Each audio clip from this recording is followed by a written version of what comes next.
శ్రీ రామకృష్ణ ప్రభ ఛానల్ను చూడండి, మాసపత్రికను చదవండి. ఓం శ్రీ రామకృష్ణాయ నమః. శ్రీరామకృష్ణ ప్రభ యూట్యూబ్ ఛానల్ ప్రేక్షకులందరికీ కూడా ముందుగా నా శుభాకాంక్షలు, శుభాభివందనాలు. మనం భాగవత గ్రంథంలోని భక్తుల గురించి విశ్లేషించుకుంటూ ఉన్నాం. ఇక వ్యాసుల వారు విష్ణు స్వరూపుడు, కానీ ఆయనని అందుకని మనం భక్తుల జాబితాలోకి చేర్చటం లేదు. నారదుల వారు అంటే వ్యాసుల వారికి భాగవత గ్రంథాన్ని రచించమని ఆదేశించిన నారదుల వారు మహాభక్తులు. ఆయన జీవిత చరిత్రను గురించి మనం చెప్పుకోవడం జరిగింది. ఇక భాగవత గ్రంథంలో మనకు ఎందరో భక్తులు తారసపడతారు. ఈ అవతారం అంటే శ్రీకృష్ణ అవతారం జరిగినదే శిష్ట రక్షణ, దుష్ట శిక్షణ గురించి. అది ప్రధాన ఉద్దేశంగా భూభారాన్ని అంతటిని కూడా తగ్గించడం అనేది, అది కూడా ఒక ఆశయంగా కృష్ణుడు ఈ భూమి మీద మహావిష్ణువు అంశగా ఆయన అవతరించాడు. అటువంటి శ్రీకృష్ణ పరమాత్ముడికి వేలాది భక్తులు ఉండేవాడు. ఆ కాలంలోనే తను ఆ అవతారంలో ఉన్నప్పుడే ఆయన చుట్టూ ఉన్న వాళ్ళలో వేలాది మంది ఆయనకు భక్తులైపోయారు. ఆయన లీలలు అవన్నీ చూస్తూ ఉంటే తెలిసిపోయేది పరమాత్ముడని. అటువంటి శ్రీకృష్ణ పరమాత్ముడికి ఇద్దరు ముఖ్య భక్తులు ఉండేవాళ్ళు. ఇద్దరి పేరు సుదాములే. ఒక సుదాముడు తోటమాలి, ఇంకో సుదాముడు ఆయన బాల్యమిత్రుడు. ఆయన గర్భధారిత్ర్యంలో ఉండి ఎప్పుడూ చినిగిపోయిన వస్త్రాలు ధరించేవాడు కనుక ఆయన్ని కుచేలుడు అని పిలిచేవాడు. ఈనాటి ప్రసంగంలో తోటమాలి అయిన సుదాముడి గురించి మనం ఆయన జీవిత విధానం ఎలా ఉండేది, ఎంత పేదవాడు అయినా ఎంత మహత్తర భక్తి, ఏ విధంగా ఆయన కృష్ణుడి కృపకి పాత్రుడయ్యాడు, ఈ విషయాలన్నీ కూడా తెలుసుకుందాం. అవి కృష్ణ పరమాత్ముడు కంసుడి ద్వారా ఆహ్వానింపబడి ధనుర్యాగానికి మధురకి వచ్చిన రోజులు. మధురకి ఆయన బలరాముడితో పాటు ఆ యాగానికి, ధనుర్యాగం అని కంసుడు ఒక యాగాన్ని తలపెట్టాడు, దానికి వచ్చాడు కృష్ణ పరమాత్మ. వచ్చిన వాడు అతిథి గృహానికి వెళ్ళిపోలేదు. సరాసరి ఆయన నడుచుకుంటూ ముందుగా ఒక చోటికి వెళ్ళాడు. వీధులలో నడుచుకుంటూ వెళ్ళాడు. ఆయన బలరాముడితో పాటు అక్కడికి వెళ్ళాడు. ఎక్కడికి? అక్కడ ఒక భక్తుడు ఉన్నాడు. అతను పూలు అల్లుతున్నాడు, పూలు కుడుతున్నాడు. చక్కటి పూల మాలలు ఆయన తయారు చేస్తున్నాడు అప్పుడు. ఎందుకంటే ఆయన కార్యక్రమం అది. రోజు కూడా పూలమాలలు ఆయన స్వయంగా చేతులతో కుట్టి ఆ మాలలు తయారు చేసి కృష్ణ పరమాత్ముడికి అర్పిస్తూ ఉండేవాడు.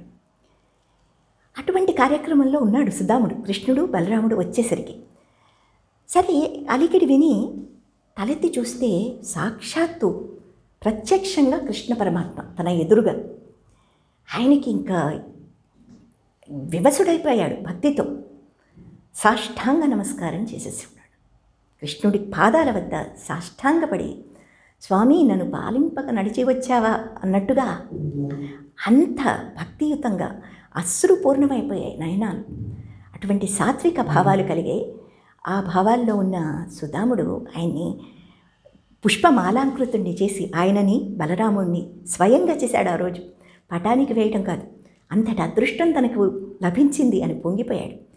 అప్పుడు శ్రీకృష్ణ పరమాత్మ ఆయన్ని చూసి నవ్వుతూ, సుదామా, నాకు తెలుసు నువ్వెంతటి భక్తుడివో, అందుకని మొట్టమొదట నీ దగ్గరికే వచ్చాను.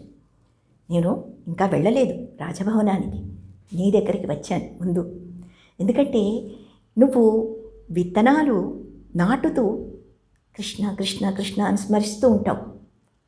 అలాగే ఆ నీళ్లు పోస్తూ, తోటకంతటికి నీళ్లు పోస్తూ అప్పుడు కూడా కృష్ణ స్మరణే చేస్తావు, నా నామస్మరణే చేసుకుంటూ ఉంటావు. అలాగే పూలు పూసిన అవి తెంపుతూ కూడా, రకరకాల పూలు తెంపుతూ నన్నే తలుచుకుంటావు. ఇంట్లో ఏం పనులు చేసినా నన్నే తలుచుకుంటావు. ఏ పనిలోనూ ఉన్నా కూడా నా నామం నువ్వు మర్చిపోవటం లేదు. అలాగే నన్ను ఇప్పుడు ఇంటికి రాగానే పుష్పమాలాంకృతుడిని చేసావు. ఇవి నువ్వు రోజూ చేసేవే. అంటే నిత్యము నీ నిత్యకృత్యాల్లో మునిగి ఉన్నా కూడా నా నామస్మరణ చేస్తున్నావు నువ్వు. ఇంతటి మహత్తర భక్తి ఉన్న నిన్ను నేను అనుగ్రహించదలుచుకున్నాను. నీకేం కావాలో ఆ వరం కోరుకో అన్నాడు కృష్ణ పరమాత్మ. అంటే సాధారణంగా ఎవరైనా మోక్షం కోరుకుంటారు. కానీ సుధాముడు అన్నట్ట, కృష్ణ నువ్వు కనిపించవు, నాకు అంతకంటే ఏం కావాలి? సరే, నువ్వు ఇవ్వదలుచుకుంటే ఒక వరం ఇవ్వు. నీ పాదసేవయు నీ పాదార్చకులతోడి నెయ్యము నీ తాపార భూతదయ్యు తాపసమందారా నాకు దయసేయుగదే అన్నాడు ఆయన. అంటే సరే, నువ్వు ప్రత్యక్షంగా ఎప్పుడెప్పుడు దర్శనం ఇవ్వగలుగుతావో అప్పుడు ఇవ్వు.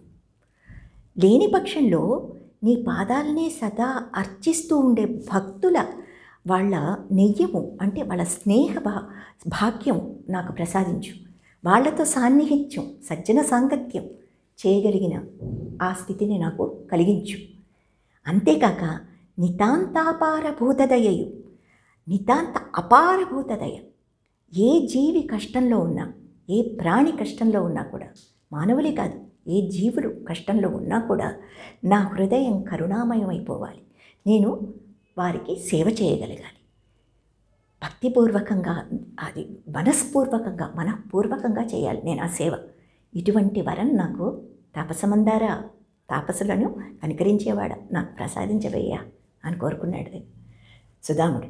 అంటే ఈ భక్తుడు ఎలాంటివాడు అంటే, ఆయనకు కావాల్సింది సజ్జన సాంగత్యం. ఆయనకి తెలుసు ఒక్కసారిగా మోక్షం రాదు, ముందుగా దానికి చేయవలసింది సజ్జన సాంగత్యం. సత్సంగత్వే నిస్సంగత్వం, నిస్సంగత్వే నిర్మోహత్వం, నిర్మోహత్వే నిశ్చల చిత్తం, నిశ్చల చిత్తే జీవన్ముక్తి అంటారు శంకరాచార్యుల వారు. అలాగా ఈ సత్సంగం అనేది మొట్టమొదటి మెట్టు. అది నాకు ప్రసాదించు ముందు, చాలు నాకు అపార భూతదయ ఇవ్వు అని ఇటువంటి లోక కళ్యాణకరమైన కోరికలు కోరుకున్నాడు. తన తోటి వారికి తన వల్ల ఉపయోగం జరగాలని కోరుకున్నాడు ఆయన. ఇటువంటి నీతి గ్రహించాలి మనం ఈయన కథల్లోండి. ఇప్పుడు మనం ఇంకో కథ కూడా, ఇది భాగవతంలోది కాదు కానీ ఇటువంటి నీతి కలిగిన ఒక కథ నాకు గుర్తు వస్తున్నది. అబూ బెన్ యాడమ్ అని ఒక పాశ్చాత్యుడు, ఆయన భారతీయుడు కాదు. అయితే ఆయన ఎప్పుడూ కూడా ఇతరుల సేవలో మునిగేవాడు. ఎవరు కష్టంలో ఉంటే అక్కడికి వెళ్ళి వారికి సేవ చేయడం, అంతే. ఆయనకి ఇంకేమీ తెలియదు. ఉన్నదంతా కూడా కష్టంలో ఉన్న వాళ్ళకి ఇచ్చివేయడం, తర్వాత తను శారీరకంగా కూడా తను చేయగలిగిన సేవ అంతా కూడా వారికి చేయడం, ఇదే ఆయన జీవితాంతం చేసిన పని. ఒకరోజు ఆయన అలాంటి రోగుల్ని వాళ్ళని వారికి సేవ చేస్తూ ఆ తర్వాత అలసిపోయి నిద్రకి ఉపక్రమించినప్పుడు ఒక దేవత ఆయనకు ప్రత్యక్షమైందిట. ఆ దేవత ఏంజిల్ అంటారు ఇంగ్లీష్లో, మనకి ఆంగ్లంలో ఏంజిల్ అంటారు.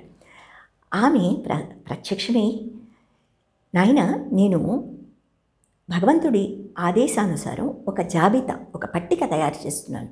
అందులో భక్తుల గురించి వారికి ఏ ఏ స్థానం ఇవ్వాలో వారు చేసే ఆరాధనలు విని నేను నిర్ణయించి వాళ్ళని ఆ క్రమబద్ధంగా వాళ్ళ పేర్లు రాసి ఇవ్వాలి. అది నాకు భగవంతుడి ఆదేశం కనుక నేను ఆ పని చేస్తున్నాను.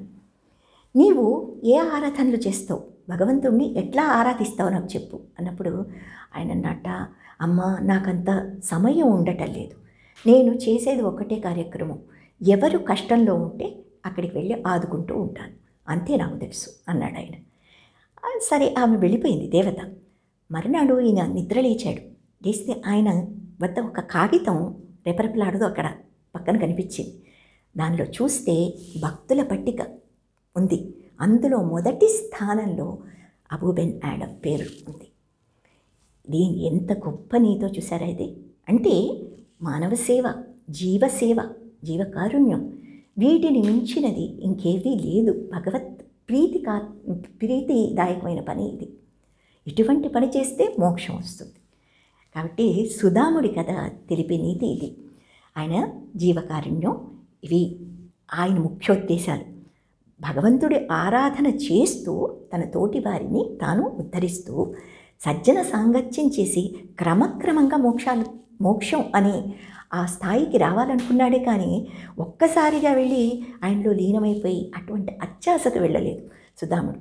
ఈ విధంగా మనం కూడా భగవంతుడు ఏ ప్రకారంగా చేస్తే ప్రీతి పొందుతాడు, ఎంత భక్తి, మానసిక భక్తి ఆయనకి ముఖ్యం.